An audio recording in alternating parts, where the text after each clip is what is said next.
அஸ்ஸலாமு அலைக்கும். எல்லாத்துக்கும் வணக்கம். பிஸ்மில்லா. வாங்க, இன்றைக்கி நான் சுடுகஞ்சி எடுத்து வச்சுருக்கேன் கொஞ்சம். அதுக்கு தொட்டுக்க என்ன தெரியுங்களா? இங்கே பாருங்க, இது ஹைதராபாதி வெஜிடபிள் ஊறுகாய். இது நான் வீட்டில் போட்ட ஊறுகாய், எலுமிச்சம் ஊறுகாய் வீட்லேயே. அப்புறம் இங்கே முட்டைக்கோஸ் பொரியல் எடுத்து வச்சுருக்கிறேன். இங்கே பழைய சாம்பார் சும்மா சூப்பராக இருக்கும். இந்த ஊறுகாய்க்கும் இந்த பழைய சாம்பாருக்கும் இந்த உருளைக்கிழங்கு பொரியல் நேற்று உள்ளது இதெல்லாம் பழசு வச்சு சாப்பிட்றப்போ சூப்பராக இருக்கும். நீங்கள் அப்படி சாப்பிட்ருக்கீங்களா? யாரெல்லாம் சாப்பிட்ருக்கீங்கன்னு கமெண்ட் பண்ணுங்கள். எனக்கு ரொம்ப பிடிக்கும். வாங்க, பிஸ்மில்லா. இங்கே வருங்க, ஊறுகாய் நான் வீட்டில் போட்டது.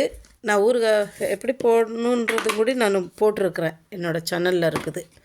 வருங்க, எலுமிச்சம் ஊறுகாய் சும்மா சாரமாக இருக்கும். நீங்களும் ட்ரை பண்ணி பாருங்கள். பிடிச்சிருந்தா ஷேர் பண்ணுங்கள், சப்ஸ்கிரைப் பண்ணுங்கள், மறந்துடாதீங்க. மிக்சிங் சேனல் உங்கள் சேனல்.